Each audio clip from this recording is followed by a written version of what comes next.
ازواج نبی صلی اللہ علیہ وسلم تو اہل بیت ہیں، ان کا انکار نہیں، وہ تو پہلے سے رسول اللہ کی گھر والی ہیں، ان کا انکار نہیں کرتے، وہ مستثنا نہیں ہے اس عمل سے۔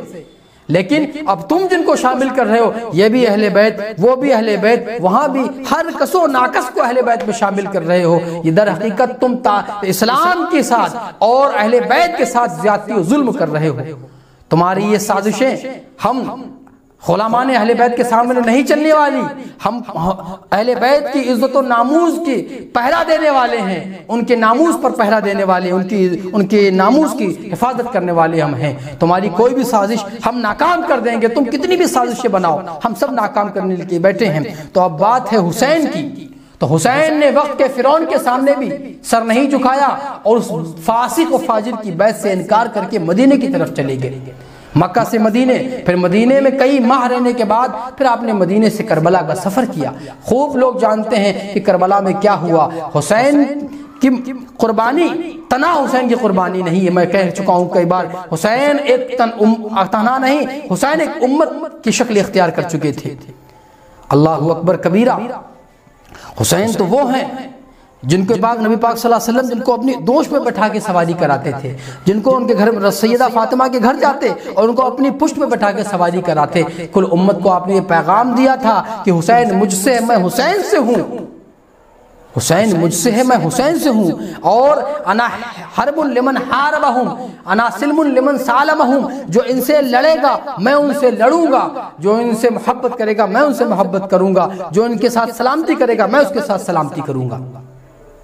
تو تم اب غور کر لیجئے کہ حسین کے ساتھ جس نے زیادتی کی، حسین کے ساتھ جس نے ظلم کیا، رسول اللہ نے فرمایا انا سلم لمن سالمہم، میں بھی ان سے لڑوں گا۔ تو وہ اپنی عاقبت کا خیال کریں، جو یزیدی فکر کو عام کرنے پر لگے ہوئے ہیں، جو یزید کے ساتھ مل کر اس کی فکر کو عام کر رہے ہیں، اس کے ظلم کو، اس کے سیاہ چہرے کو چھپانے کی کوشش کر رہے ہیں۔ کیا تم رسول اللہ کی شفاعت نہیں چاہتے؟ کیا تم رسول اللہ کی شفاعت سے دور رہنا چاہتے ہو؟ کل قیامت کے دن رسول اللہ کی نگاہ سے تم بچ پاؤ گے؟ خدا کا خوف کرو۔ سیدہ طیبہ طاہرہ بھی کل قیامت کے دن موجود ہوں گی، مولا علی بھی موجود ہوں گے، حسنین بھی موجود ہوں گے، وہ دیکھتے ہوں گے کہ یہ وہ لوگ ہیں جو یزید کی وکالت کرتے تھے، یزید کی حمایت کرتے تھے، اور یزیدی فکر کو عام کر کے اور اہل بیت اطہار کی عزت و وقار کو کم کرتے تھے اور اس پر جرح کرتے تھے ان کی شان کو کم کرنے کے لیے۔ اللہ اکبر۔